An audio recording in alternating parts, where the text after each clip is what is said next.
Hey everyone, welcome to my show, My So-Called Fabulous. It's Tiffany Blackman, and how are you today? It is so great coming to you and talking and sharing and just being loving and fabulous with you. So today I am going to put my chef coat back on because we've had this conversation. I've had a few chefs on here, and I'm starting to pile up the number of guys I have on here as well. So we're going to have our food and my chefy on today, and guess what? I have a dear friend and a colleague and a wonderful person you're going to enjoy. If everyone will, yay, Gabriel Benjamin, Chef Gabriel Benjamin. How are you? So much. I really am just a joy to be here and honored to come on and talk with you like we normally do. I know. I mean, we could talk forever. And, you have such a great resume. I mean, I know you, I've known you a few years, but your resume is just incredible. And we will hit your resume today. It's got some up and downs.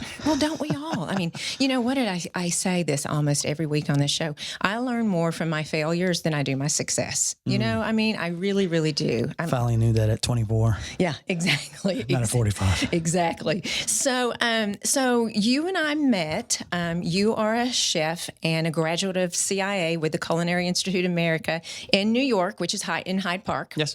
And I didn't know if I told you this, but I went to CIA a few years ago and I judged the Iron Chef. Oh, no. Yeah. So I was a judge there, and what a beautiful, incredible campus. I mean, I didn't tour it. I went to Johnson & Wales the other direction. Our nemesis. Exactly. Our rivals. And it's funny, some of the CIA guys will kind of knock me for this, but, New England Culinary, they're doing amazing things up there. Mm-hmm. We have two chefs at Reata that are Johnson & Wales. So we all just kind of laugh about it. Know. But experience is, it's the key. I always say there's three types of cooks in this world. And? Raw talent, the experienced, the one's never going to be. Yes, exactly. There's the three. Absolutely. Well, and when we say CIA, again, it's the Culinary Institute of America, and it's out there in Hyde Park. Again, beautiful campus. I went again the other direction, but you currently are at Reata, and Yes. we have had Mike McAuliffe on here, Love the him. owner. Oh gosh, love Mike. And you are blessed to be working at that kitchen, and also you just went out to Alpine to his restaurant as well. Absolutely. It was great. Just the experience to go out there, work with other chefs, the front of the house, back of the house. That's really the key, is marrying the front of the house and the back of the house. The old days, it was the chef was the general, and, everybody was kind of timid, and there was no radios, no TVs in the kitchen, nothing. You worked and it was yes chef, no chef. Today, I think it's important that we blend the two, front of the house and back of the house, and create a family atmosphere. That way, people understand. And there's such turnover in the kitchens that, is it crazy? And there's competition. So it's just best to, have happy people. If you're coming to work and you're not happy, then what are we doing? Absolutely. It's already stressful. So. Oh, absolutely. Timing and everything else that's going on. But I was at Johnson & Wales in 89.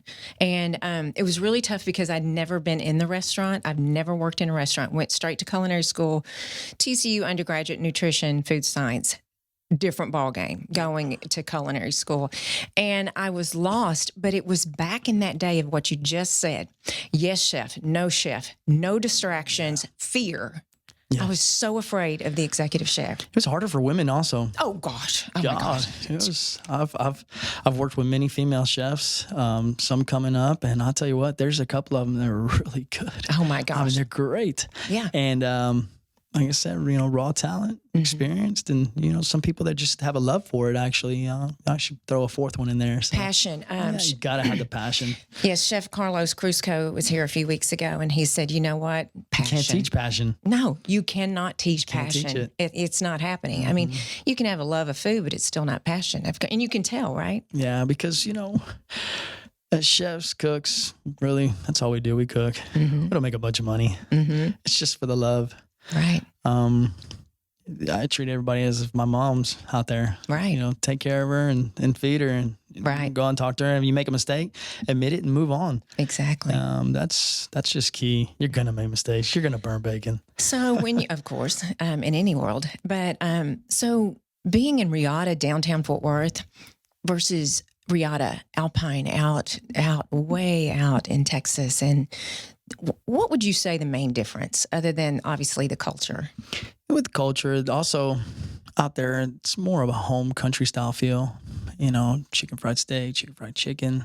You know, steaks are there. They don't have a lot of seafood. You know, they drive to Del Rio to go fish at Lake Amistad. And I feel Right. bad for them. Yeah, I brought some. I actually drove from Fort Worth to Corpus Christi, got some fish, then drove out to Alpine, and I'll tell you what, they were just loving fresh fish. Wow, so, just a new experience working with that. But Reata here in downtown Fort Worth, we try to cater to high end. We also, you know, everybody's within a budget, and you know, sometimes there's those special occasions, and you know, during the special occasion, just, you know, you can go all out. And we have steaks, we have seafood, really good seafood. We have appetizers that just will blow you away, and you know, they're classics and they're great, but you can't go wrong with a bacon wrap shrimp or a bacon wrap crab jalapeno. No, you can't. You know. Okay, so when Mike was here, we were talking about just Reata Fort Worth is enormous. It's a huge. I mean, how many? I mean, he said it depends on the day and how you break up the number of seats. But there's 3 levels, right? 3 levels. There is also a 35th where we can probably fit in there about another 100 people downstairs, and it kind of symbolizes the old days. You know, when the tornado came through the 35th, sure, up there on top of Bank One, and it's really nice down there. You can go down there and have parties. We tend to. No, we haven't set anybody in there in a long time since everything's happened, and it's sad, but you know, we'll get back to that. We will. You know, get back this too shall pass, and just like anything, you know, every year there's always something. There is always something. You know, this has set us back a little bit, and I think it's. I didn't like the word new normalcy. I think it's a new, better than ever normal is what we need to get to, and we will. We will. And it's creating anger and whatnot, and you know. I've always told people, guys I work with and people I look up to, that, you know, anger comes from fear. And, you know, when you're fearful and you're based off of something that you don't know, you tend to do things and say things and act things and you react. Right. And that's what got me in trouble in my past is I reacted in such a negative way. So it's best just to kind of do your best, and when you make a mistake, just let it go. Right. It's so hard. But that's let's talk about that. When you're younger, I have said this many times. I think you listen to my podcast, and I am not happy with the old Tiffy. Like the old Tiffy, I wish I could just go, ooh, I wish I hadn't reacted that way or behaved that way. And maturity is huge. So let's go back. You were born in California. Yes, San Diego. Okay, so then you came on out to Texas, into Galveston, correct? All right, your father's a physician. Your mom is in the dental industry. Yep. So where did your passion for food, where did that come from? So growing up there in Galveston, a lot of fishing. Love to fish. You love to surf. I love to surf. I've been surfing since I was 10. I love it. I love the ocean, love the beach. And just as a little kid, fishing all the time and catching fish and trying to learn how to cook it and work with it. And so back then I watched this TV series called World Class Cuisine, PBS. Yes, exactly. I love those shows. Oh my gosh, yeah. It was so quiet in the kitchen. I would watch these chefs with their large toques, and they were cooking, and I loved it. I was like, hey, look how he did that fish. Oh, he's doing it another way. Look how he did that meat. Oh wow, look at the sauce, and it's just so precise. The flavors were there, and so my grandmother, both sides, they were great cooks. My grandmother Josephine was a tremendous baker. My grandmother on my stepfather's side, she, you know, my dad is Jewish, and so she had a way of showing me how to do French toast, and she's from Hungary. Oh wow! And so I learned a lot from her. And then my grandmother on my mother's side, so Hispanic woman, just I mean, she can put it down. She was just amazing. I'll bet. But my grandfather, when I told him I wanted to be a chef, this is an old caballero, he doesn't know that men don't belong in the kitchen. Right. He was upset when I told him I wanted to be a really? chef. He said, "Why are you going to put on a dress? That's for women." Oh, my stars. I'll never forget it. He was so upset with me, and I was, 13. Really? 14. Yeah. And my grandma, she just kept showing me every time we go out to California. So it was tough when she passed away. I was 15 years old. And, at that time, it was a really trying time. I kind of got lost in, friends. And it's funny. It's not funny, but my mom, she was like, "You're hanging around the wrong crowd." Group. Yeah. And then my buddy's parents would say, "You're hanging around that old Gabriel, wrong crowd." Really? And so it was really us. Feeling was mutual. Yeah, I had a couple of buddies that, they, I love them. And I've always had a love for them. And they still live in Galveston. They're still doing their thing. And one of my best friends is actually doing 25 years right now. So let's back up. So Okay. I'm trying to determine the right way to say this. So you grew up a physician. You in a class of living in nice neighborhoods and no issue. And then you were telling me you were kind of thrown into a different area. Well, my parents divorced Okay, at 12. that'll do it. Yeah. And we went to go live in a section of Galveston, the Landings, Turtle Creek, Back Bay area where, back then it was just a bunch of kids running around and just, it wasn't, the west end of Galveston. Exactly. So, moving down there, I loved it. I had fun. Loved all the guys there. We just had a good time, but just got in with the wrong. And what did you do? I mean, what did you start doing? I mean, God, I just you were bad. Yeah, met some older guys, started stealing cars, doing drugs, getting involved and not coming home. Right. My worst, I was, shooting cars with BB guns, just really just terrible things. And I'm not proud of it. It's just as a kid, growing up and, we just little rascals, to say for the least. lack of better words. Okay, so you and I were talking about this, and you've always said this to me. I am so transparent because I want to, talking about you, you want to help that person that's in that position now, right? Yeah. So fast forwarding a little bit, my transparency comes from the day I left prison. Okay. And it's one of those things that I had a conversation with God, and I didn't have a relationship with God. Jesus, nothing. Even when I got into prison. But as I started going through it, I started to have that relationship, and things happened to expedite it along. And so when I left, all I kept hearing in my spirit was saying, "Make sure you go out.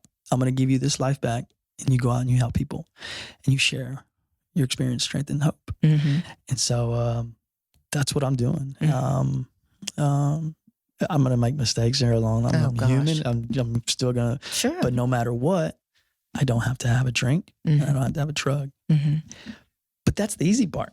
Is it? Because drugs and alcohol are not my problem. Really? Character defects. I don't believe that. Oh, boy. We have image problems.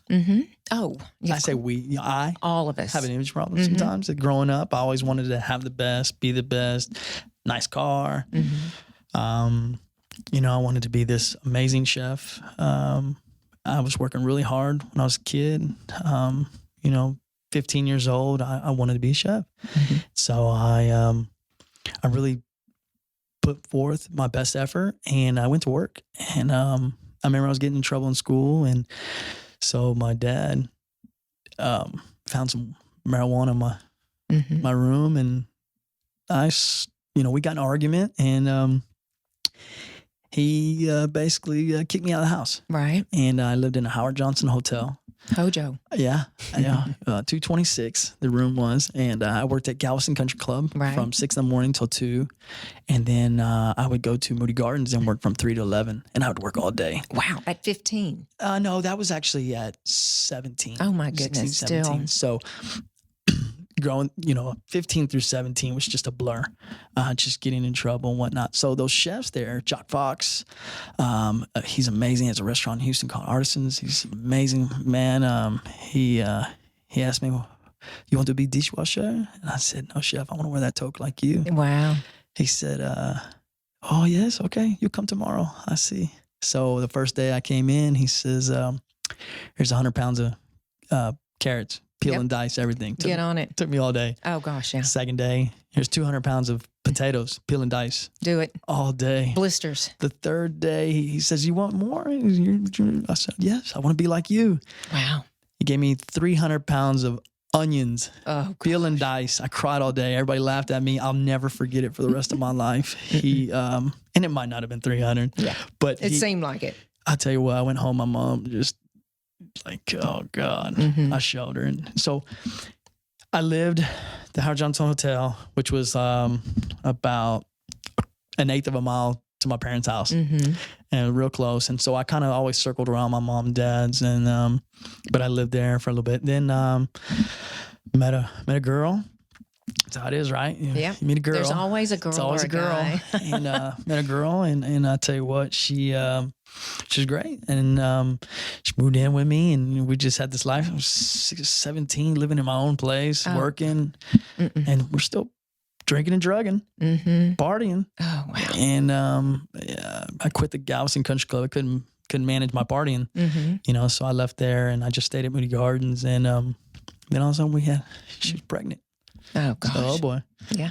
And we moved to, I started, freaking out a little bit, and, getting real selfish, and took off for a little bit. And next thing I know, I'm deciding, hey, you know what? I need to move away from Galveston. If I'm going to do something with my life, I need to move away. And so that's what I did. And I moved to Scottsdale, Arizona. Big change. Yes. And I got in at the High Regency at Gainey Ranch. Right.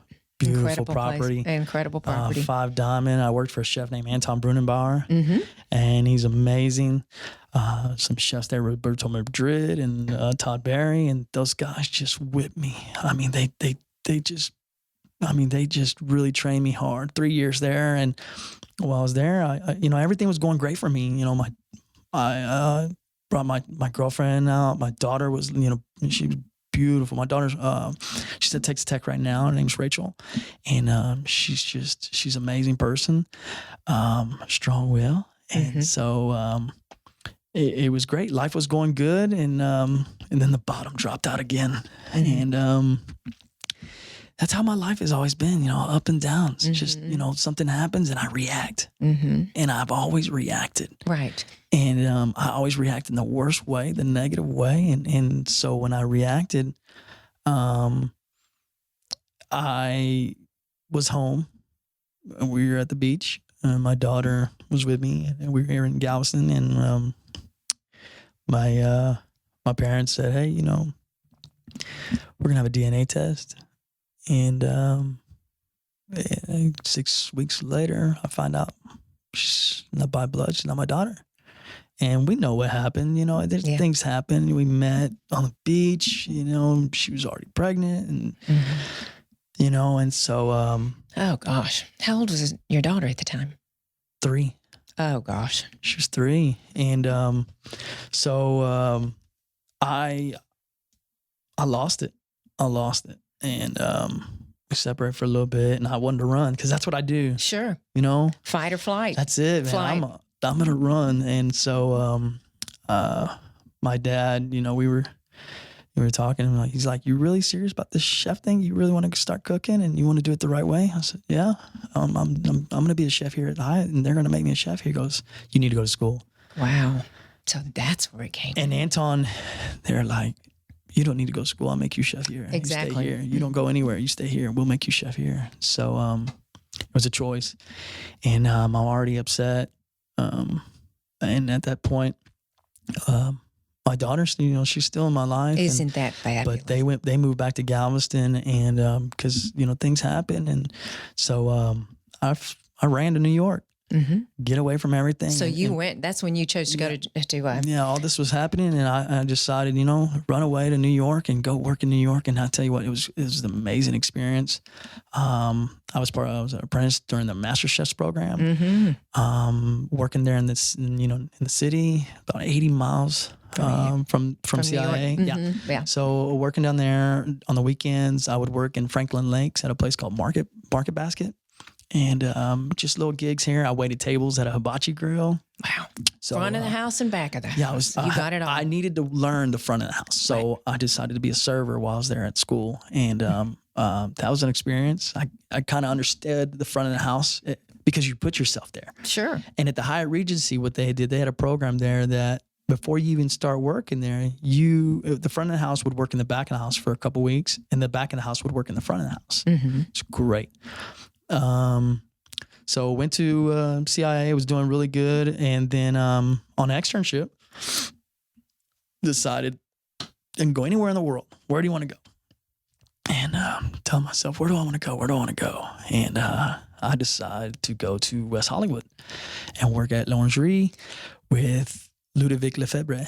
And what an amazing education that was. He was something else. I hardly understand him sometimes. Sure. And he and I met, some great people. One of my best friends today, Razul Rezalat, he's just an amazing chef out there in Los Angeles. He's an amazing chef. He's been everywhere. And he was the best one out of all of us. He really, when we were coming up there in those times, he was great.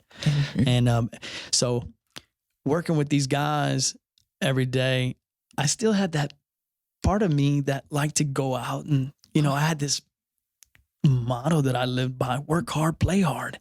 And so nobody knew about my alcoholism and my tendencies and want to go out. And so I would work 12 hours a day, and then I'd go walking through LA and go to these clubs and bars. And it was just, that time of period. So 6 months there, went back to school, went back to New York.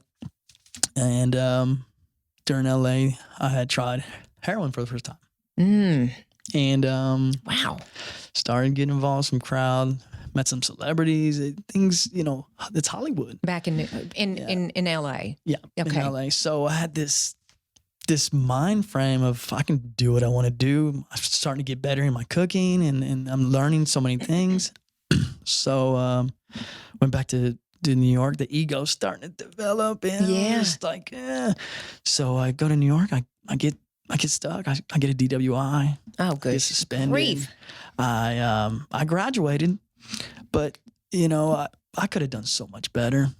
I could have really done so much better. And but I graduated. And state of New York said, we're not letting you go anywhere. And I had job offers, all over the world. My mom, I have one in Hanoi, Vietnam, running a French restaurant out there. And unbelievable. My mom's like, you're not going to Vietnam. So, but state of New York wouldn't let me go anywhere. And oh no, my dad, he's like, you come home.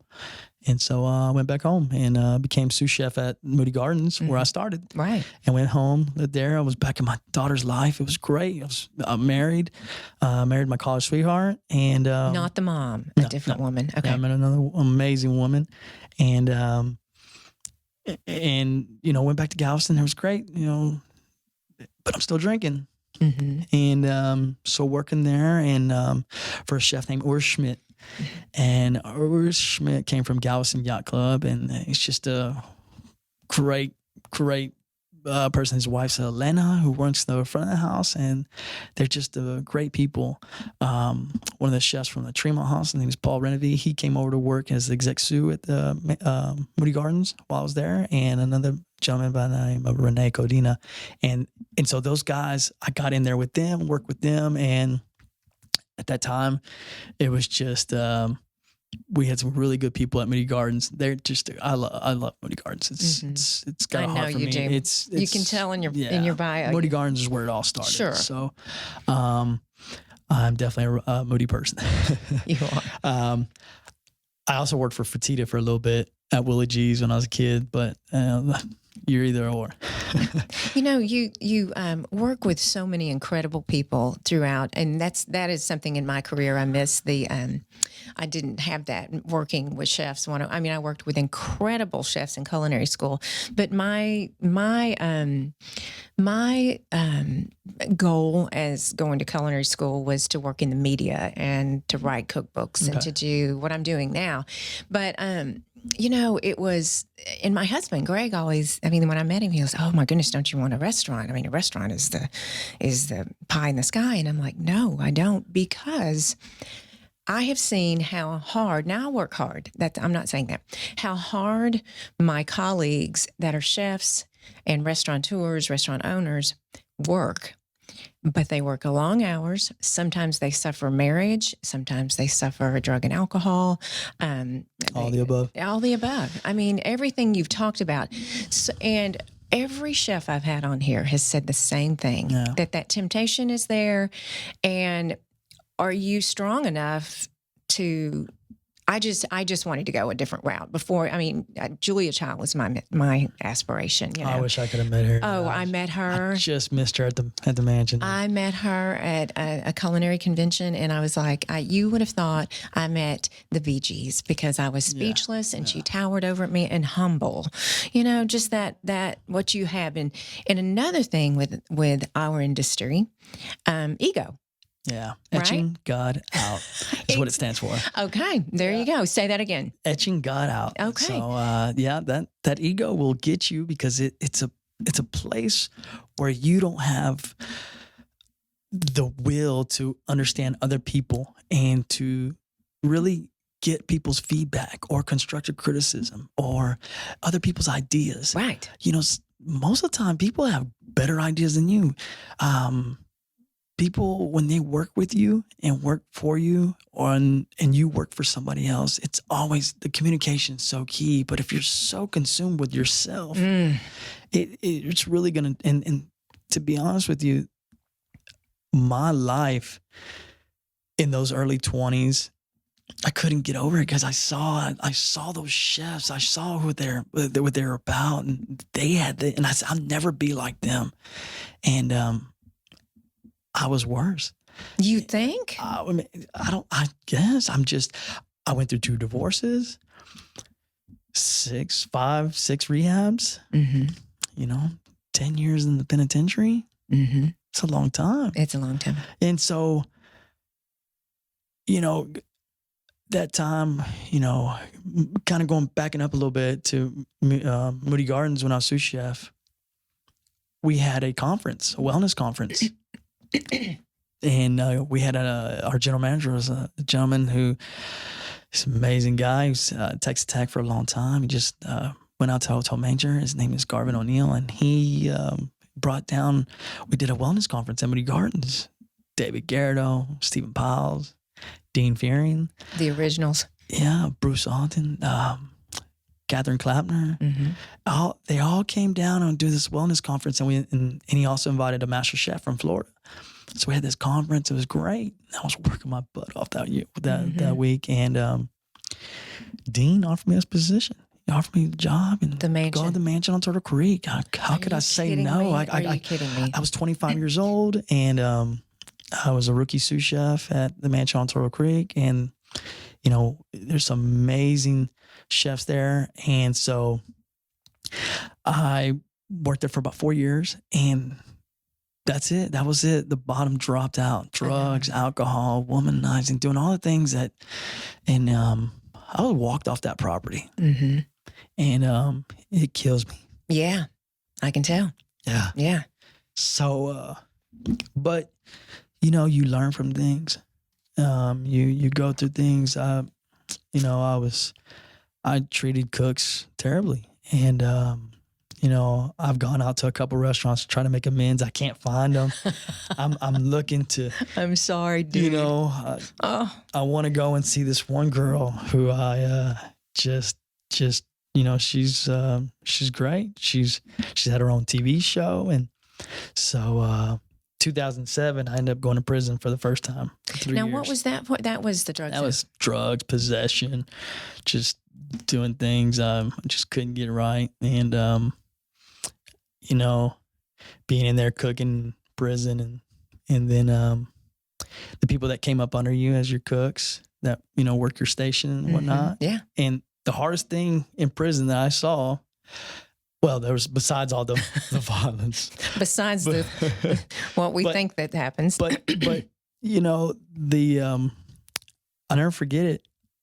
I was in the officer dining room and I was cooking and because you cooked in prison. Cooked Okay. in prison, and, Thank goodness. And I was watching TV, Fox, and 8:45. They always have chefs come on. And I saw multiple times where cooks that worked under me for a long time were now executive chefs. Oh gosh. And doing amazing things. And here I am. So boy, you want to talk about being in your feelings. So I was in my feelings and I said, I'm going to do right. I'm going to do right when I get out. I'm going to do it right. I'm going to make it right. Got out. I tried to go work for Colonial Country Club. I worked there for 3 months and relapsed. Got fired. Went to go work at the Stone Lake Hotel and everything. I got married again and everything was going great. You know, I was working for David Bull, and David Bull's an amazing chef. Gosh, he's incredible. He's a great guy, and he offered me the St. Anthony position out there, working with another chef, exec sous, and my wife wouldn't go, and I stayed in Fort Worth, and I have a background, so I helped open Omni Fort Worth Hotel, and you know, after a year there, I was doing some things, and I was working, and I was going in and out of trying to be in recovery, and I just wasn't ready. And, you know, something I was talking earlier about reacting, and I was trying to get my titles back, trying to get my salary, you know, and get that position where you're at. And I worked there for about a year, and just wasn't happy. And I found another position, and I was offered the senior sous chef position at Cowboy Stadium. And it was amazing. When this will turn you around. I'm back. Then back. Immediately, I called my buddy out there in California. He's the exec chef at Pebble Beach. He sets me up. He says, hey, we're going to do the Pebble Beach Food and Wine Festival. I'm going to pair you up with some chefs who play in the golf tournament. It's like, yes, this is great. This is it. And I'll never forget it. February 26, 2010. By the way, when I took that position, I put my notice in at the Omni, and Omni they let me go. Sure. Handed me my last paycheck. Right. Thanks, no thanks. It's like, okay, I'm waiting on Cowboy Stadium. Sorry, not sorry. I'm gone. Yeah. And I didn't tell my wife. Remember character defects and the lies and deceit? I didn't tell my wife I don't have a job. I'm waiting on Cowboy Stadium. So she goes to work. My kids go to school. And I'm at a restaurant in Lake Worth. It's a Mexican restaurant. As long as I'm not doing drugs, I can drink. And so I'm having a margarita, and I'm drinking a margarita, and I take a phone call from the kitchen manager at Cowboy Stadium. She says, unfortunately, Mr. Benjamin, executive chef just resigned in Cowboy Stadium, and your position's been put on hold. And unfortunately, our priority is to hire a chef for Super Bowl. Right. And so that was Super Bowl year, and I said, what? Let me do it. What do I do? I put my notice in. I don't have a job. Oh, gosh. Reacted. And I ordered a shot of tequila. Oh, dear. I just had a shot, margarita. So it's already in my mind and my brain that yeah. Once you put alcohol in your system, for me, I'm allergic. Really? I'm allergic. I break out in handcuffs and hives and everything. It's just terrible. So it's not good. So I ordered another shot and then another. And I left there angry and just upset and confused. And so immediately I went to the dope spot. And I went to Lancaster and just immediately just started using hard drugs and committing crimes. And March 5th, it caught up with me. I was sentenced. I aggravated robbery, theft of a motor vehicle, assault. So I was sentenced to 10 years in the Texas Department of Corrections. Stars. And my life. Walking back to that office, I ran when the cops got behind me. I ran to Methodist Church downtown Fort Worth. The Omni is right next to it. And my bottom fell out. That was my rock bottom. Right. And I've hit them before, but that was the ultimate. That's a big one. So I was there, and they my lawyer at that time didn't tell me, but they were trying to give me 35 years. Oh my gosh. So 35 years. Aggravated. That means you have to complete 17 years before you can come up for parole. You'll get a set off for about 3 years and do 20, maybe 22, and then you'll get out. So this is all free time right now. Right now. I went in there. I did 7. And where were you located? All over. All over. They moved you. Okay. I was on the Gurney unit. I was on the Beto, Boyd, and College. I mean, everywhere, all over the place. They moved you. Yeah, they moved me all right. And for me, I was like Switzerland in prison. Yeah. Switzerland never gets in wars with anybody. Exactly. Get along with everybody. Everybody gets along. I say, where's your tattoos? I don't have one tattoo. You're kidding. I blend in. That's just been my whole life. Right. A chameleon, just to blend in everywhere. I never really fit in any one group. I had friends growing up as a kid. I had surfer friends. I had gangbanger friends. I had my rock buddies. I had, guys that were, just everybody was a little different. And, I was different.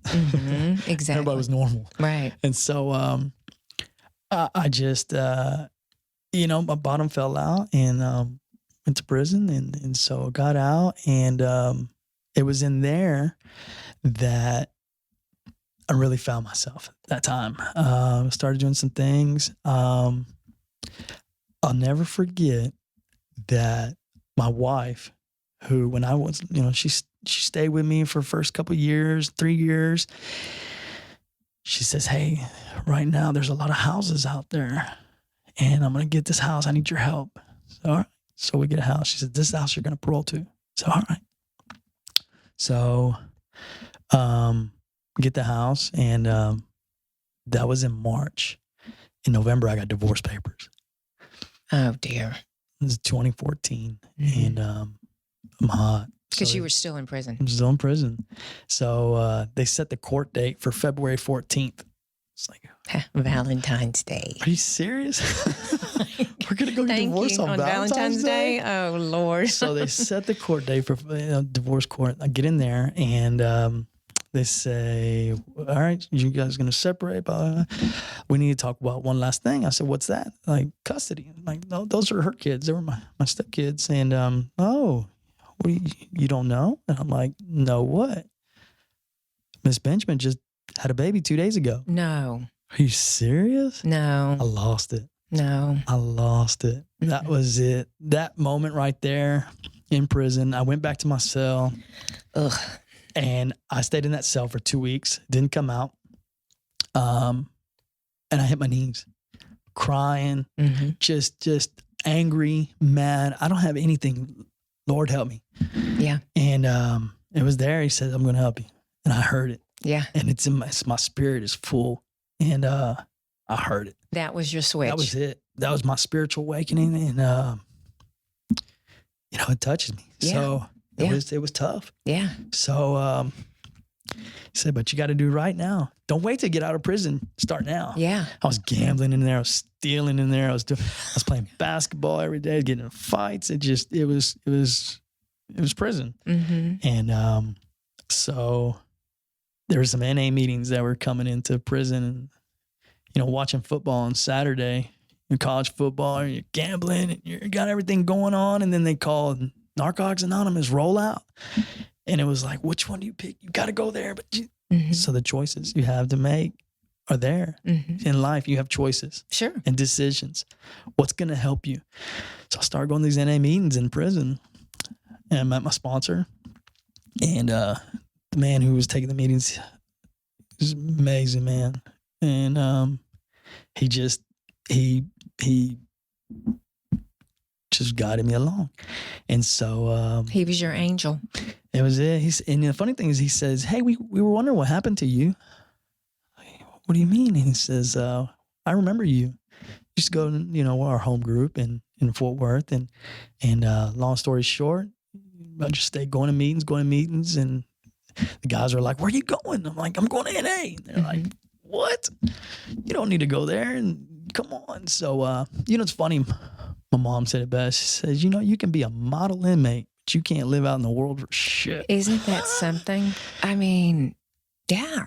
And that's really what it was. I went in there and just pretty much blended in and started doing some Bible study. I was reading my whole entire time. I was reading health and nutrition. I just had a funny feeling that that's where things were going in the restaurant business. So I'm reading about health and nutrition and had some amazing books and yet it is. And here it is. And then my sponsor brought in a woman after a while, and she was a guest speaker, and I'm living with her today. Her name would be Catherine. Yeah, she's great. She is. She's awesome. She's the love of my life. We fight like anybody else. We get at each other, but we're so much alike. And we have differences of opinion. We just let things go. And some days are great. Sometimes they're hard. Sometimes they're just things. Sure. But as men in relationships, it's all about the sacrifice. He's looking at Paul, which just recently got engaged. So yeah, we were talking about that earlier. So in prison, so how long were you there? When you got out, because you got out I got out November 22nd, 2016. 16. Okay, so you've been out 6 years. No, 2016. So I've been out about 4 years. 3 and a half, because it was November, the tail end of November 2016. Gotcha. So when I got out, nobody wanted to give me a job. It was really hard. It was tough. I was on, monitors, having to take urinalysis tests. I was on parole. And I went to work for a lady in Weatherford who, she's another angel. Just God sent. She's just great. Jennifer Hankins Lundy, she saved my life. Wow. She's great. So she gave me a job, and she said, I'll float you till you can get a job, till you get on your feet. And man, I 3 months later, I met another amazing chef. Right. And Lanny Lankart. Oh gosh, Lanny. Mm-hmm. Yeah. I get like that because, to me, when I meet these people that have a way of forgiving and looking past your past, and they can help you. And so I went to work when I just spilled my guts right there on the dining room table, and he said, "Hey, man, I believe in you." Wow. And he gave me a job, and went in there as a line cook, and just said, I just need an opportunity. And he gave me an opportunity. And I love him. I know you do. Yeah. And so. And that's how I met you. Yeah. With Lanny at Righteous Foods. Yeah, Righteous Foods. And I didn't realize it was that fresh, like that happened so quickly. So I want to explain how I met you. And so I am a Righteous junkie. I was in there every single week, probably 2-3 times a week. And you were in the back. You're in the back. Chef's in the back. And Peter. Mm-hmm. I love him. Bartender. He would make me my margarita with no agave, and it was just, I'm just addicted to the food because of the health. It's so fresh and it's fabulous. And one day, Kennedy and I were sitting or Greg, and you came out, and I hear what you're saying through all these things, and I do understand. But you, my friend, made me feel like I was, you knew my resume. You knew, no one in Fort Worth really knew I was a chef and what industry I was in. You were kind. I can't even explain what a fabulous person and how you made me feel. I was just sitting there going, oh my gosh. And to hear your story and where you've been, and you said it earlier, anger and fear. Mm-hmm. Anger and fear. And once you met these people that helped you, I have a feeling you've always been a wonderful person in your heart. Just the selfishness. Had to get it out of you. selfless behavior, sacrificing, being able to just tell yourself no. You remember when we were kids and your mom used to tell you, think with your head? Mm-hmm. Well, I tend to tell people, think with your heart. Mm-hmm. Because you have the two parts in your head, evil and good. So, Mm-hmm. it's like, hey, eat that cheesecake. Right. You can't have it. Right. But the other part's always fighting with the good. Mm-hmm. Don't eat it, Tiffany. Right. Don't eat it. Don't do it. Like Kennedy says, Tiffany. Yeah, exactly. Exactly. So for me, it was, I've been clean and sober since March 6, 2010. Fabulous. The day I got locked up. Yeah. And, I moved into my brand new home, March 6th, I know you did. 2020. 10 years Yeah. to the date, we bought a brand new home. Mm-hmm. And that's God. Mm-hmm. It's not me, Yeah. and so I'm just doing my job. I'm just a vehicle. I'm doing my part. I remain transparent. I try to talk the talk and walk the walk. I can only do my best. I worked at Righteous Foods. It's cutting edge. When we're doing blue algae, Exactly.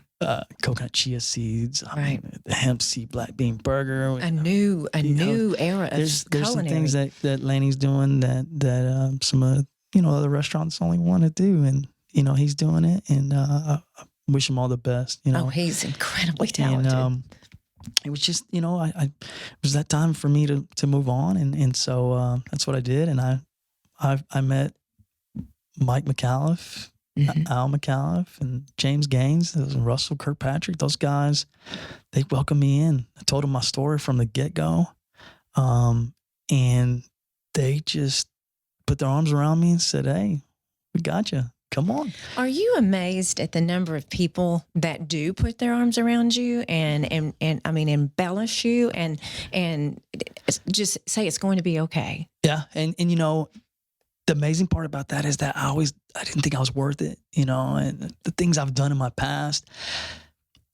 I had to forgive myself 1,000%. for all my past selfishness, the things I've done to my two ex-wives, my daughter.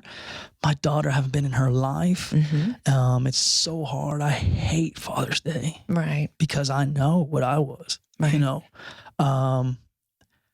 It's just one of those things that, I have to say something to a gentleman by the name of Kevin Kovacevic. He's my daughter's stepdad. And he raised her. Mm-hmm. He's amazing. And I can't tell him thank you enough. Right. So, but yeah, going to work for Reata, we're doing new things. And then the bottom drops out with COVID, yeah. and people being cooped up for months, and then something happens in the world and things and people react, Mm-hmm. and it just needs one little spark, and that was my life, reacting. So, sometimes we tend to say things we wish we could take it back. Oh, Sometimes I'll get on the email or I'll see something on Facebook and I'll text the whole thing. And I'm gonna combat it, and then I get to the end and I'm like, what am I doing? just don't even get involved. Right. So I erase it. Exactly. I just don't get involved, because it's not my place. Right. And I've said this before, and you've heard me say this. With anger and fear, when I've lost a job, or I did lose a very serious job in my career, and I just wrote this scathing email, and I remember a counselor one time telling me, or a therapist saying, get it out there, but don't send it. Write it down and remember how you felt, and then sleep on it or give it 24 hours. Take a look and see if you feel different. And the next morning I'll wake up, and I've done this with different people in phases of my life. And I'm like, oh my gosh, I do remember how I felt, but this is not it. You know what I mean? That anger and fear and mad and disappointment, not perfect, because I've sent the email before. You know what I'm saying? And I've said the words before. Mm-hmm. Gosh, I wish I could take some. You can't take words back, but you can be forgiven. Yeah. And you can forgive yourself. For myself, being in recovery, I have to call other addicts. Because 9 times out of 10, they've been where I've been. Right. So we just talk about it, sleep on it. I live by spiritual principles, and one for me is just love. I've got a ton of, there's, love and forgiveness. But for me, accepting people for what they are, who they are, and their mistakes. Oh gosh, yeah. I can choose whether I want to react to it or I can choose how I'm going to react to it. Exactly. And for me, I have to control myself before I can control anything else. And that's it. That's why I've become a better chef. I've become a better husband, a better man, a better brother, a better employee, and a better boss. So that was it. That's the things that I try to live by. And I use the word try, but that's what we do. We try to do our best, and we go through lives and life with living life on life's terms.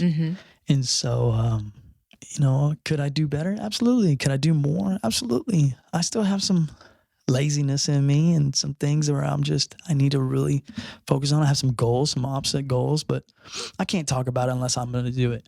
I'm done talking about things that I want to do. If I'm not going to do it, if I'm not going to put myself forward, then I need to just keep my mouth closed and not say anything. And, my past, I talked a big game, do everything. And then when it doesn't happen, I beat myself up. Right. And so that's pretty much where I'm at. So let me ask you a question, and I don't know the answer. Do you love yourself? Oh, absolutely. Okay. I love myself. You love you some Gabriel. You know what? you gotta have fun in life. Okay. Sometimes, I will do some things. I have some great friends today. They're all in recovery, and I have some friends that are not in recovery, and I let them be who they're at. Sometimes I'll go and say hi, but it's kind of like a coil. When it's hot, you gotta Exactly. Exactly. So we just let them be where they're at. But I got some great friends. We wakeboard on the weekends. We go out to the cabin. 4th of July, we have we're going to Lake Whitney. We're going to go out guide fishing, wake surf. I go to the beach. I go out to see, go out to Galveston or Corpus. I love going to Corpus. Got some friends out there. And so, and if I can go to Alpine a couple times. I know, right? It's great. I bet Michael let you. Hey, is it difficult to be around alcohol? No, it's not, because Catherine, your significant other, again, she is recovering as well, correct? And she's a counselor. Yeah, that's cynical. So for you two, it's not difficult because you work around alcohol. I cook with, sometimes we'll make a special, and we use red wine, white wine, port. Right. There's all these different alcohols, but alcohol's not my problem. Okay, gotcha. You said that. It's not my problem. It's just a mask. Right. And it's a little gasoline to the fire. Yeah, it's just because we get these feelings, and having those feelings and thoughts and emotions that we can't control, and we just want, you go home and you're just like, I had a hard day, I want to have a glass of wine. Absolutely. I'm not that guy. You're not that guy. I want to have 2 bottles of wine. Okay. And then when I have that in me, I'm going to go find some drugs. Okay. And things in my bank account's going to go empty. Exactly. Yeah, we know how that goes. Yeah. So does the system try to help when you're incarcerated? Do you know, like, do they give you, and you said you were in a program, but do you really feel like there's help? That's a great question. So the system is built on our past, basically without ruffling any feathers or upsetting people. If you want to get clean, if you want to get sober, you can. But you have to be willing to do what it takes. So the system, you can go in prison and you can get involved with drugs, sexual nature, gangs. You can get involved in all this stuff. So right? There's those opportunities. There's choices. Choices, exactly. Or you can go in there, mind your business, read, go to work, exercise, and not partake in any of the other influences that are there in prison. Okay. And just do your thing, do your time, get out, and then go to meetings, get a sponsor, do what you have to do to stay clean and sober. The $1 million question is whether or not you're willing to do it. Okay. Whether or not people are willing to say, hey, I've had enough. I want to change my life. I want to put in some work. And it takes work. Mm-hmm. It takes sacrifice. It takes forgiving yourself and forgiving your past. You know, there's a lot of people that, you know, we grew up with moms and dads, right? There's some people that didn't grow up with a mom and dad. Some people were raped when they were a child. There's things that happen to people that is just terrible. Unthinkable. And so I can't talk about those experiences, but 9 times out of 10, there's somebody in recovery that has gone through that. Sure. So we'll put you in contact with that person. Right. It's so hard to get it out. So people have these resentments, and they go through life where they're just having a hard time. Right. And so for me, I had no excuses. I grew up, you know, great. I had a great childhood. Sure. And I was just a selfish kid. And so the cooking part is just the medium, you know. I taught in the education system, my first job out of TCU before I went to Johnson Wales. And I did see some of those children that did go through abuse. So, you know, when you have a bad day or you think you really have it bad, you think about those kids that have no choice. I mean, they don't know what is their normalcy. That is their normalcy. Alcoholic fathers, alcoholic mothers, things that happened to them as a child. And we tend to become that person. Gotcha. And, you know, there's some amazing people in prison. Some people that I met that they're so skillful, so knowledgeable, and the will that they have, it's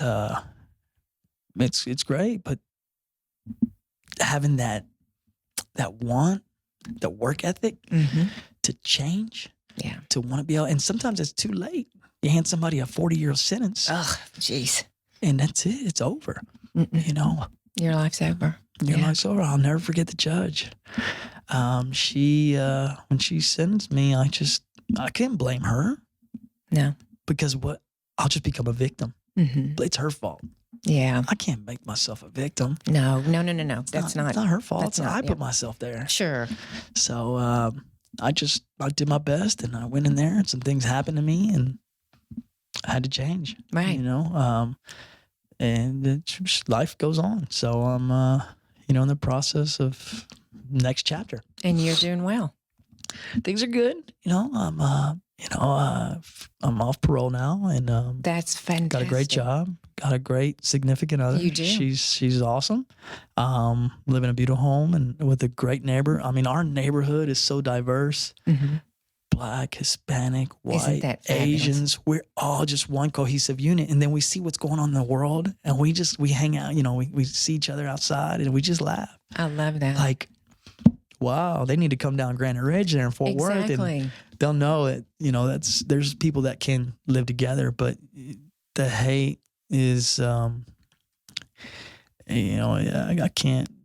Some people have to just come together and be willing to forgive. Enough is enough. If you can't forgive, you can't move on. That's true. That's just forgiveness. And so without forgiveness, you can't move on. No. It's such a simple word, but so hard to do. To digest. Absolutely. I mean, forgiveness is that's a perfect word, because I'm not sure it's not easy. I mean, no. You know, it's just not easy. How do you tell a girl who was raped by her father her whole childhood, and she's 30 years old, going through tough times, to forgive her father? Right. And you're not forgiving the person. Sure. For them, you're forgiving them for you. Right. So that you can move on. And you can get past that. In anything you do in life, forgiveness is the key. Yeah.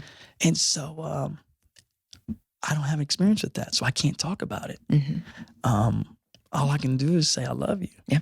You know, I had a guest a couple of weeks ago, and that is her words exactly, because she had to forgive her father, and for other reasons. But she said, I had to finally just forgive him, and I feel sorry for him, but, you know, and that was her exact words, exact verbatim, you know, forgiveness. And that's a huge word. Who forgives more at your house, you or Greg?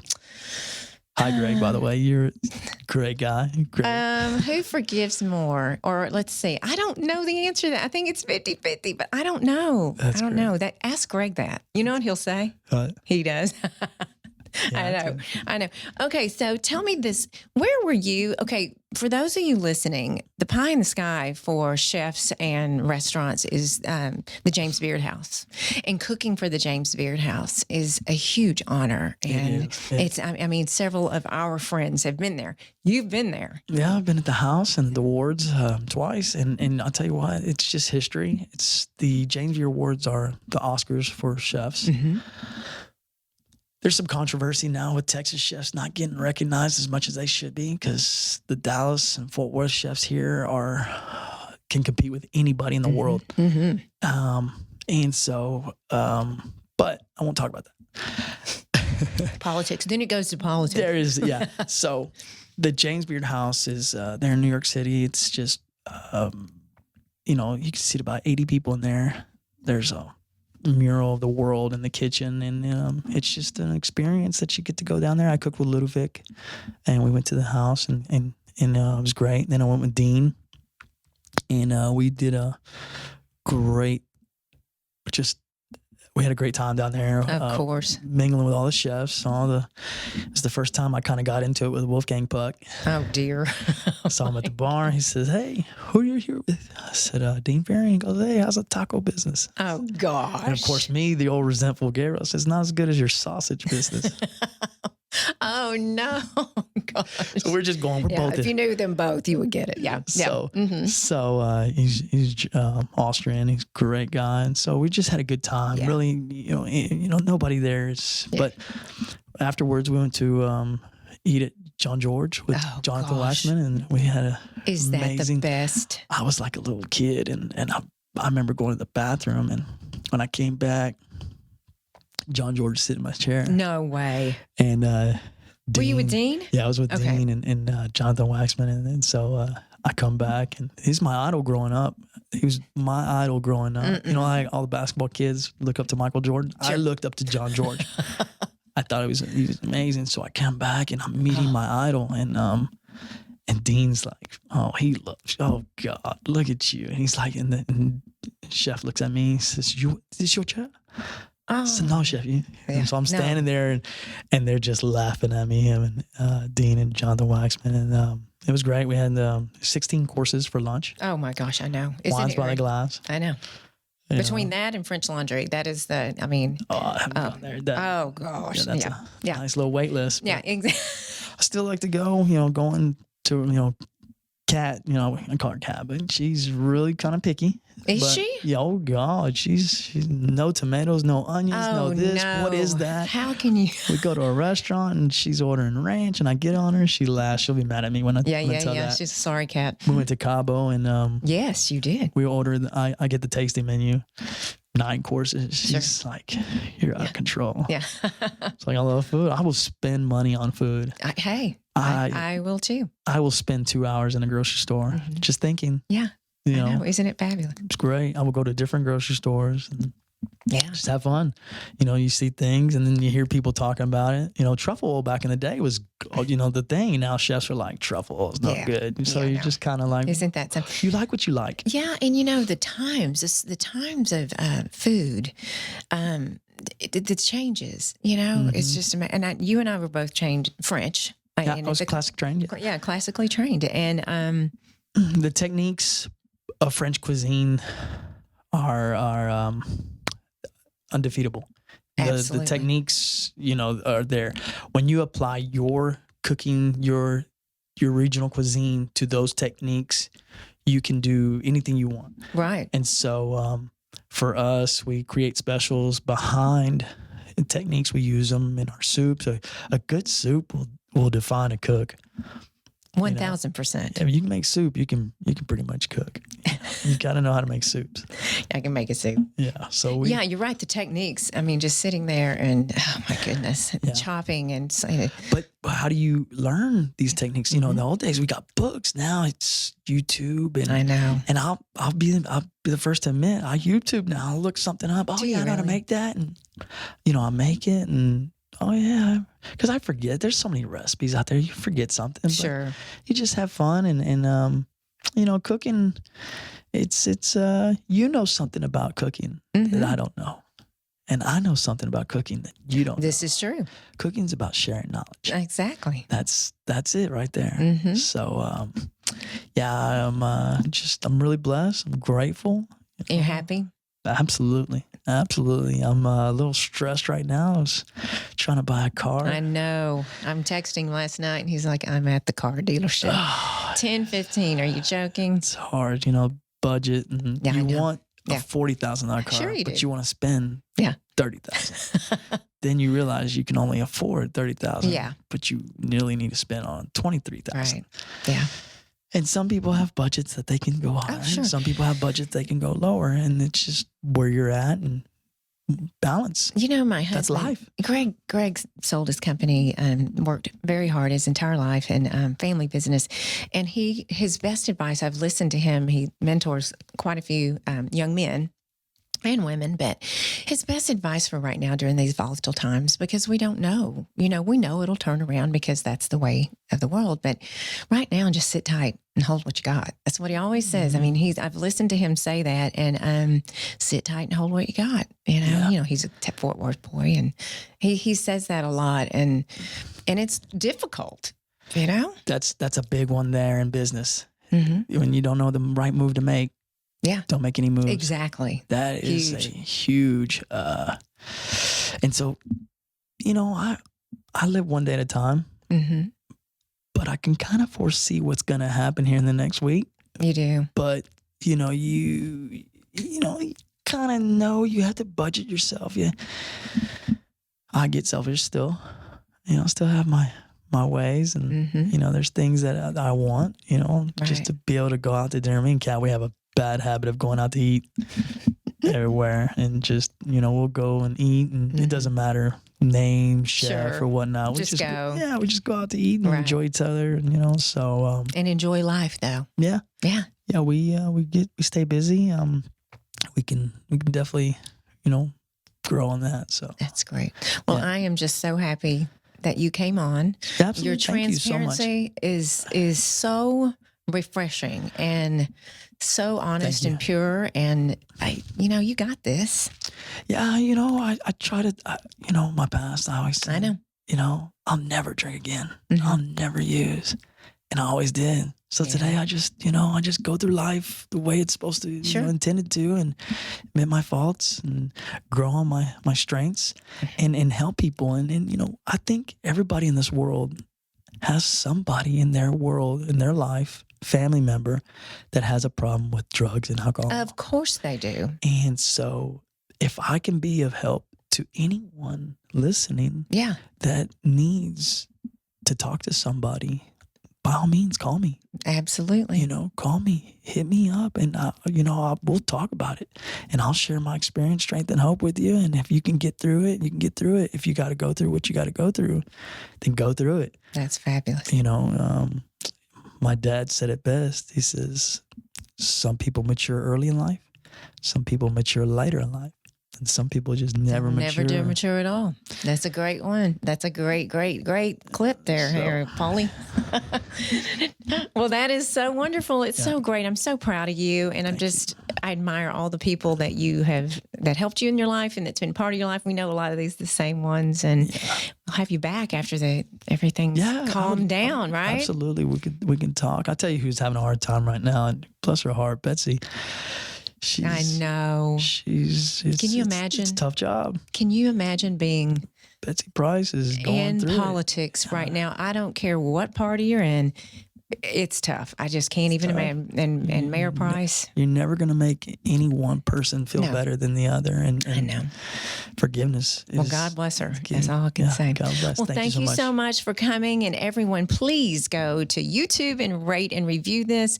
And you can find Chef at Reata Restaurant for sure. And hey, everybody, go to my Instagram and please follow me. And like I said, we got to push up in that Apple podcast world. So rate and review me, share, and everyone have a wonderful day. Keep being safe and keep being fabulous. Thanks. Love you. Love you, friend.